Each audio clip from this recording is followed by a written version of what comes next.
আল্লাহ পাক বলতেছে যে তালফাহু বুজুহাহুমুন নার ওয়া হুম ফিহা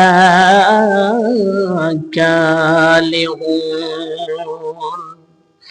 বান্দাকে যখন জাহান্নাম দেওয়া হবে, তার শরীরের মধ্যে জাহান্নামের যে আগুন দেওয়া হবে সবকিছু জ্বলসিয়ে যাবে, সবকিছু একবারে এত হিট। আল্লাহ পাক বলতেছে তার মুখে, তার বিকৃত হয়ে যাবে মুখগুলো, তার মুখে এই জাহান্নামের আগুন দিয়ে তাদেরকে সেক দেওয়া হবে। বলেন নাউজুবিল্লাহ। আল্লাহ পাক যেন আপনাকে আমাকে যেন এই জাহান্নাম থেকে আল্লাহ পাক যেন মুক্তি করে। কি করেন? মুক্তির জন্য আল্লাহ পাক যুগে যুগে নবী রাসূল পাঠিয়েছেন। আমাদের নবীর পর আর কোন নবী আসবে না। আমাদের নবীর পর যে কিতাব এসেছে আর কোন কিতাব আসবে? আর কোন কিতাব আসবে না। আল্লাহ পাক বলতেছে দেখেন, ألم تكن آياتي تتلى عليك فكنت بها تكذبون। তাদের সামনে কোরআন কারীম পাঠ করা হয়, তেলাওয়াত করা হয়, অথচ তারা অস্বীকার করে। কি করে? এখনো তারাই করে, ওই গোষ্ঠীর লোক এখনো আছে, কি কর, ওই সিলসিলা এখনো আছে, তারা এখনো কোরআন কারীমের আয়াতগুলো অস্বীকার করে। কি কর?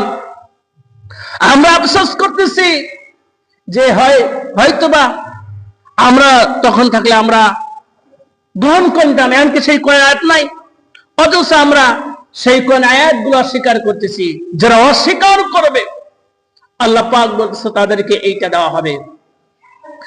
আর অস্বীকারীরা কি বলবে জানেন? قالوا ربنا غلبت علينا شقوتنا وكنا قوما ضالين ربنا أخرجنا منها فإن عدنا فإنا ظالمون। তারা শত আফসোস করবে আর বলবে যে আমরা এমন সম্প্রদায়ের মধ্যে ছিলাম, এমন সমাজের মধ্যে ছিলাম, সেই সমাজ সম্প্রদায় আমাদেরকে পথভ্রষ্ট করেছে।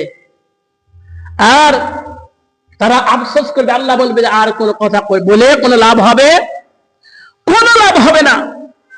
সেজন্য ওই সময় কোন কথা বলে লাভ হবে? কোনো লাভ হবে না।